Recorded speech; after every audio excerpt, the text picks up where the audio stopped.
Kuyang-kuya ka sa lahat. At lagi ka lang naglalaba or nag-workout. But as I got to know you better, ang lalim pa pala na you have a lot of good qualities na talagang aligned sa na-imagine kung gusto ko makasama sa buhay.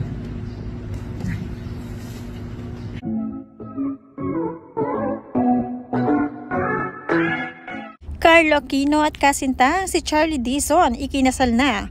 Binigla ang mga netizens at ang mga taong nakapaligid sa kanila sa naging kasalan dahil hindi naman nabalita ang kanilang engagement. Sa pagpapalitan ng kanilang wedding vows, naging madamdamin ang mga binitawang salita. Panoorin at kung hindi pa nakasubscribe, don't forget to click subscribe and hit the notification bell to keep you updated.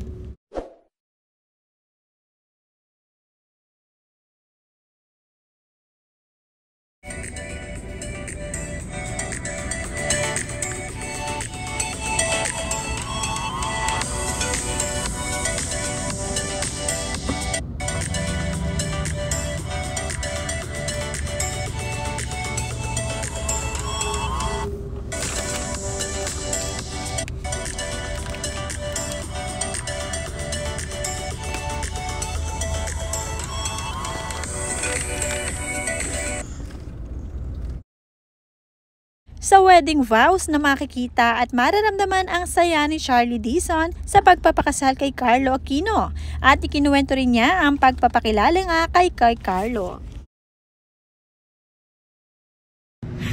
Carlo, mahal. Before kita na-meet, I was just enjoying my life, my career, and my friends. In a way, I kind of let go of the idea or concept na I'll be in a relationship or more so being married. But I'll also admit na sabi kasi effective ang manifestation. So, nagsulat ako ng To My Dear Future Husband. A year after, we had an opportunity to work together and doon kita mas nakilala. At that time, akala ko nakilala na kita ng Soldier's Heart. Nakita ko nun yung character na responsible ka kasi di ka namin ang kasama. Kuyang-kuya ka sa lahat. At lagi ka lang naglalaba or nag-workout. But as I got to know you better, ang lalim pa pala na you have a lot of good qualities na talagang aligned sa na-imagine kung gusto ko makasama sa buhay. Nakita mo yung goals mo, aligned sa goals ko, and yung pagiging family-oriented mo, kung paano mo kami alagaan, and kung paano ka ka-selfless when it comes to your loved ones. At lalo na kung paano ka sa family ko. Siguro, yun yung pinaka-sign sa akin na ikaw yung para sa akin.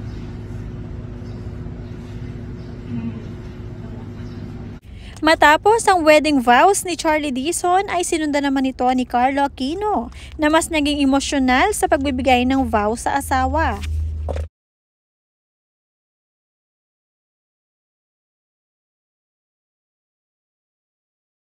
Pumayag ka maging Mrs. Aquino. Nagpapasalamat ako sa nasa itaas dahil hindi niya ako binigo. Nagdasal ako ng kapayapaan at yun ang binigay niya sa pagkatao mong mahal. Salamat, mahal, dahil simula sa araw na to, binibigyan mo ako ng pahintulot na buwisigin ka sa araw-araw. Binibigyan mo ako ng pahintulot na marinig ang magarbong halakak mo at mga kwento. At higit sa lahat, binibigyan mo ako ng pagkakataon na piliin ka sa araw-araw. Hindi ko maipapangakong ngiti ang palaging madadala ko sa buhay mo. Ang maipapangako ko ay kapag kananood na ang mga damdamin natin sa sama ng loob sa isa't isa. Kapag may mga araw na hindi na pantay ang pagmamahal natin dalawa, hindi ko pa rin makakalimutan na mahalin ang pagkatao mo, pahalagahan ang pagkababae mo, at ingatan ang puso mo. Simula sa araw na ito, hindi ka na mag-iisa. Palagi ka na may kasangga. Nandito lang ako palagi sa likod mo, sa harapan mo, at bibigyan ka ng kumpiyansa.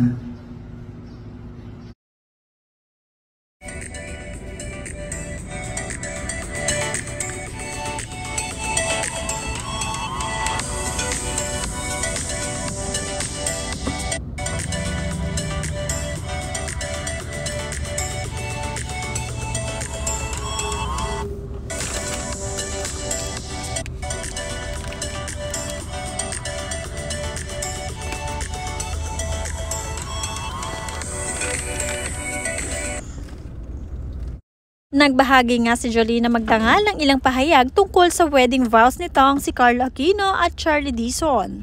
Dahil nga talagang naantig talaga ang kanyang puso, yan ang sabi niya. Sabi ni April sa vows niya, totoo daw pala ang manifesting. Gusto ko lang share na isa ako sa nagmanifest para sa forever nyo.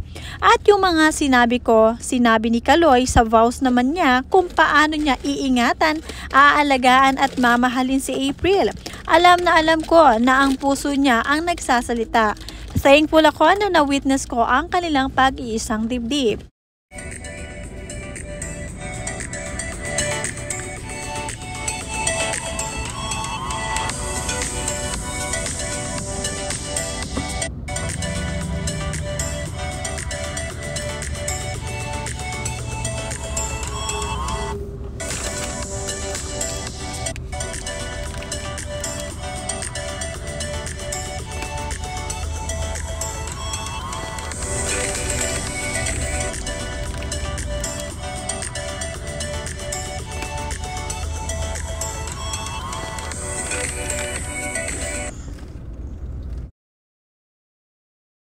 Dagdag pa nga ni Jolina Magdangal sa kanyang pahayag, Kaloy, bilang bata ka pa, magkakilala na tayo.